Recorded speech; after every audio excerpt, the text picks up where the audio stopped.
Finally tonight on 1, Derek Cunningham reports on today's proceedings in the Oireachtas.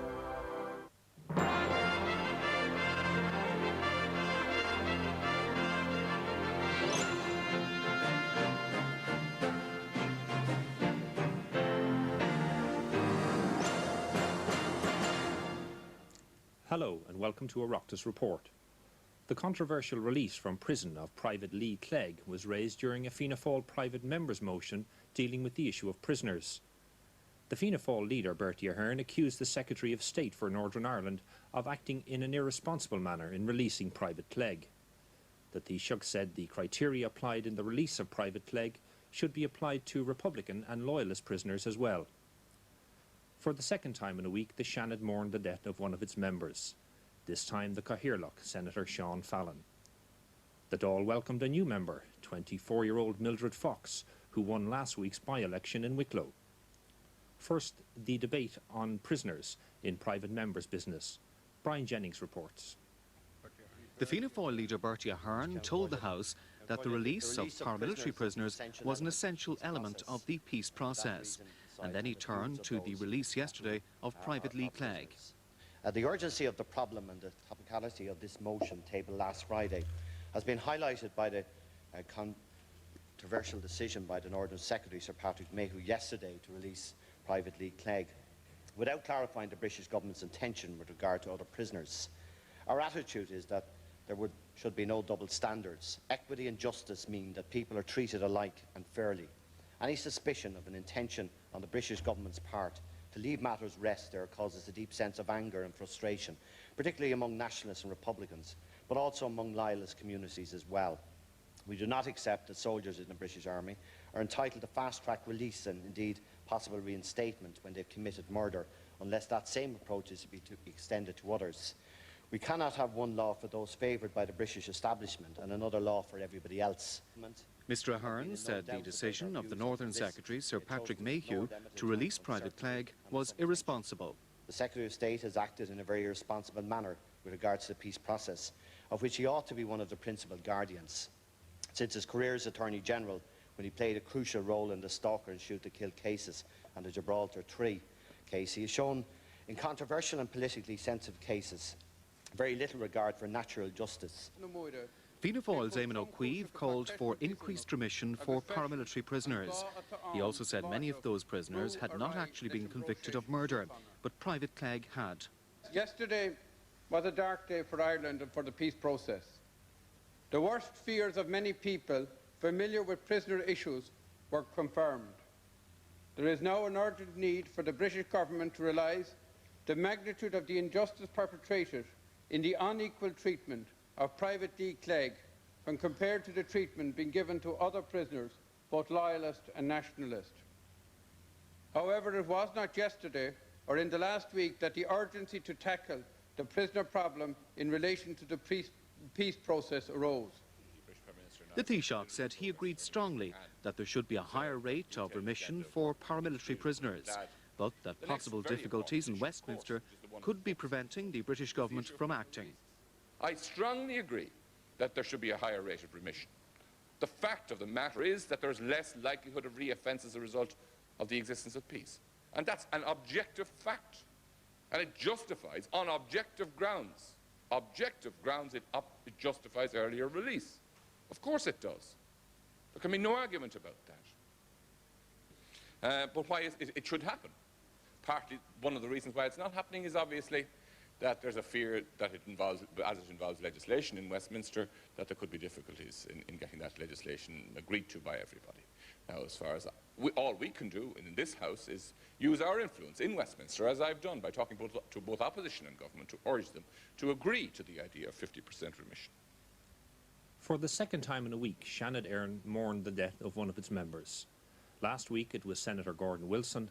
Now it was the much-loved Cathaoirleach, Senator Sean Fallon from Athlone. The tributes were led by the last Cathaoirleach, Senator Liam Naughton, a personal friend of many years. He described Sean Fallon as a charismatic figure, one of the most highly respected senators of all time. He understood the ups and downs of politics.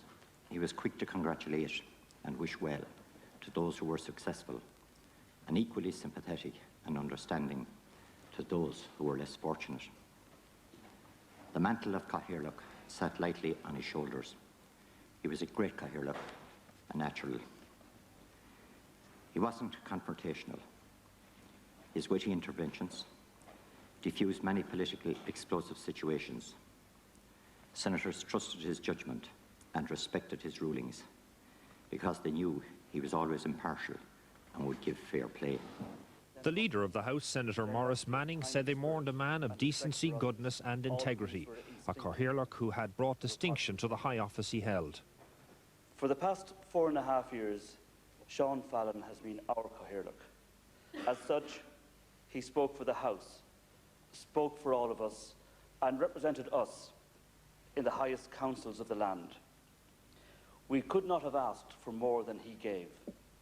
He performed his duties with dignity and decorum. He was the essence of fairness and impartiality in everything he did. He was gentle, but he was firm, and above all else, he was conscious of the dignity and traditions of this House. As the custodian of those traditions, he was determined that they should not just be upheld, but enhanced. And he did this by the unfailing high standards he set and insisted upon from all others, but most of all from himself. The Fianna Fáil House Leader, Senator G.V. Wright, said Sean Fallon was a model of all that a politician should aspire to be. He was above reproach. His dedication and integrity was of the highest calibre, and this was shown in part by the fact of him being unopposed by members of this House in appointing him Cathaoirleach, and also by the honour and respect shown to him by all of us in the conduct of business.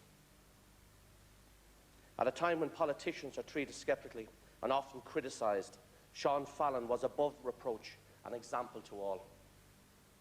During a relatively short life, Sean enriched, by his activities and zealous example, the political, cultural, sporting life of this nation. In my own political career, I owe a tremendous debt to Sean. It was my great honour to follow him as leader of the Fianna Fáil group and then leader of the Seanad. His advice and counsel to me in this role was invaluable. He was a true friend. I hope that while his loss is terrible to those members of his own party in Fianna Fáil, they won't consider it amiss if I say I really feel the loss is as much to any one of us, because it must be rare that you could have someone who was so impartial in such a powerful position and who wore it with such grace and with such humility.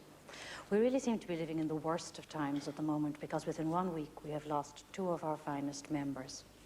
Senator Fallon had, I think, such an in-depth knowledge of the procedures of the House and such a respect for this House that he chaired in a way that was totally impartial, that kept the honour of the House and at the same time did it with humour and with kindness, and he never put anybody down in any way that would be hurtful, even if they were out of order.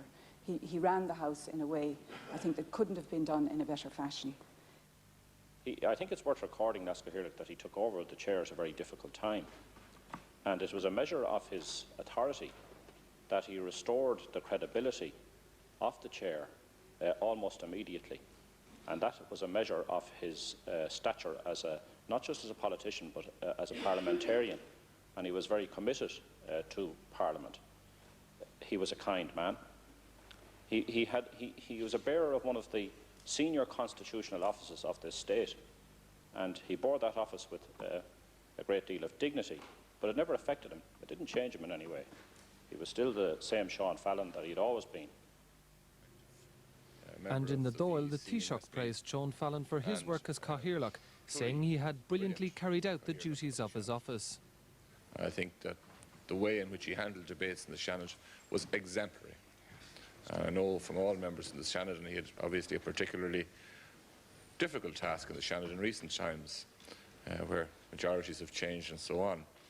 But Senator Fallon as Cathaoirleach was, I think, an example to all his successors of a man who did his job as Cathaoirleach exceptionally well. The Fianna Fáil leader, Bertie Ahern, said Sean Fallon was an achiever who carried out his work with great dignity and won respect from all sides of the House. Sean Fallon will be remembered for his very charming personality somebody it was always a pleasure to meet and to talk to and to pass the time of day and talk about whatever was in the news. He was a man of great gentleness and courtesy. He always displayed great kindness, and he showed that to others. He leaves to his family, to his friends, to his colleagues, a legacy of style, distinction and great character. On behalf of the Labour Party, the Minister for Finance, Rory Quinn, said Senator Fallon was a great example to all politicians.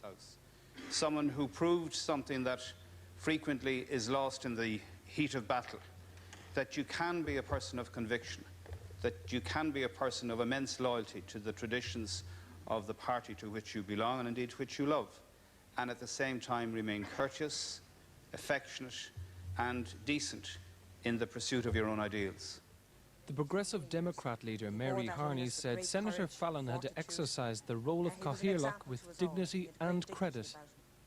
Even though the government were in a minority in the Seanad, I cannot think of anybody that could have been in the chair that would have been as fair. Sean Fallon was always anxious to ensure that every side and every point of view had a fair hearing. He brought, I think, great dignity and authority to the office of Cathaoirleach. It's to his great credit, I think, that there was rarely an acrimonious debate in the Seanad. On behalf of Democratic Left, the Minister for Social Welfare, Punchis de Rossa, said Mr Fallon's humanity shone out like a beacon of optimism. He had a kind word for everyone and a genuine interest in the welfare and well-being of others. Sean Fallon was one of those rare figures around Leinster House, a political activist, fiercely loyal to his own party, who won high political office, and yet a man about whom his political opponents never had an unkind word to say. The Fianna Fáil deputy leader Mary O'Rourke said she was born within 100 yards of Mr Fallon and they had remained good friends throughout the years. She said she would have many fond memories of their friendship. And when we would gather on party evenings, and when we would, perhaps if there was the election of a chairman of a council or some matter in which the party was enjoying itself at the end of an evening, Sean had a song he sang, and the song was, I want to go back, the John McCormick one, I want to go back to the Tumbledown Shack in Athlone. And he sang it with a fine voice and with a fine spirit. And I like to think that his heart and his spirit and his mind, and I know they always will be remembered in his own town, his very fine, beloved town of Athlone. Thank you. And because of the death of Senator Fallon, the Dáil and Seanad will not sit on Thursday. The Taoiseach told the House that the establishment by the government of a devolution commission represented the most serious and comprehensive effort made in the history of the state to devolve functions to local authorities. Announcing the establishment of a devolution commission in line with the commitment made in the government's policy agreement, a government of renewal, the Taoiseach said the commission would examine all aspects of the renewal and future development of local government. The leader of the Progressive Democrats, Mary Harney, welcomed the establishment of the commission. Can I ask the Taoiseach, have the government actually decided what functions will be devolved to local government, or is this a matter for the commission to make a recommendation on? Well, yes. First of all, I would like to give the Deputy the credit for having helped the government to get this decision taken. Her question was useful, both her original question and this question in getting this decision taken, and that's acknowledged. I'm not going to pretend otherwise. What this is effectively a mechanism for making decisions about what should be devolved. What we're going to do is look across the entire range of government at all 16 departments of state. It is the government's view that there probably is in every one of the 16 departments a function or two that could be more appropriately carried out at local level. And it is appropriate that there should be a form of audit done of government functions with a view to identifying those that could more appropriately, in accordance with the principle of subsidiarity, be conducted at local level more closer to the people. The Commission will consider the findings of 3 professional studies being conducted at present on various aspects of local government. Fianna Fáil's Seamus Brennan was concerned with the study on local authority financing. Can I ask you in that connection, will they specifically examine the property tax situation and its relationship with the water rates, and in general a system or otherwise of raising local taxes? Is that envisaged? Will that be in the terms of reference for the KPMG study? Specifically, will they have a brief to look at the property tax situation? Well, the position is that First of all, I think any questions about the consultancy study which is being commissioned by the Minister for the Environment would be better addressed to him. But I can tell the House, and the Minister who's here can confirm this, that there is an open remit in terms of all the issues arising in local government finance given to the consultants, and they would be free to look at all options. No option is being particularly pointed out to them. No option is being pointed out to them or excluded from their consideration, and they would be free to look at all of those issues and to come up with any recommendations that they wish to make. The Minister of State with responsibility for the International Financial Services Centre, Gay Mitchell, expressed concern at the slow rate of development of the centre, but said he hoped an additional 5,000 jobs could be created there over the next 5 years. He outlined the present position. The average number of persons employed during 1994 was 2,000. In the light of the new projects which have been continuously coming on stream, the current figure is probably closer to 2,500. I believe there is the potential to double this figure, as I said, over the next few years.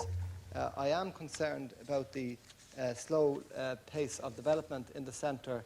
I'm pleased that that pace has picked up, and I'm satisfied that the targets which now have been set are being met. The Minister for Equality and Law Reform, Mervyn Taylor, said he expects to publish revised employment equality legislation proposals by the end of the year. And in that legislation, he intends to give legal recognition to the Code of Practice on Sexual Harassment. Michael O'Sullivan reports. The Minister published the Code of Practice last year. It was prepared by the Employment Equality Agency with the cooperation of IBEC and the ICTU. The present Code of Practice is not mandatory, but its guidelines may be taken as an authoritative source without precluding employers and workers exercising discretion to adopt other appropriate and equivalent practices if the circumstances of their employment so warrant. In the revised employment equality legislation proposals, which I expect to publish before the end of the year, I intend to give the Code of Practice appropriate legal recognition. In the interim, legal redress is available to victims of sexual harassment under the Employment Equality Act 1977, notwithstanding the absence of a specific reference in the Act to sexual harassment. Michael Woods of Fianna Fáil welcomed the Minister's promise of the new legislation. I would ask the Minister, Ceann Comhairle, to do his utmost to implement the existing Code of Practice, to install the disciplinary procedures to go with that Code of Practice, and to make sure that the message goes out loud and clear both in the public and private sectors. Yes, indeed, Ceann Comhairle, I agree, and would point out from this House that remedies do exist now under the ruling of the Labour Court, which I referred to in my opening reply. The Employment Equality Agency does remarkable work in this field. They are available to anybody to advise them, to assist them in any query or complaint that they have.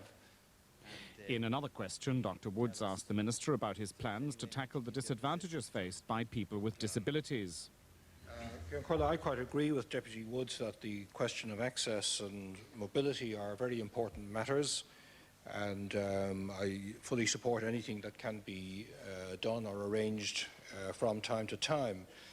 I would refer the Deputy to the fact that there are two important groups working on the whole area of mobility, in particular the Interdepartmental Transport Accessibility Committee, operating under the aegis of the Department of Transport, Energy and Communications, and also the Commission on the Status of People with Disabilities, which I set up, has a transport mobility working group who are examining all aspects of the mobility for people with disabilities question.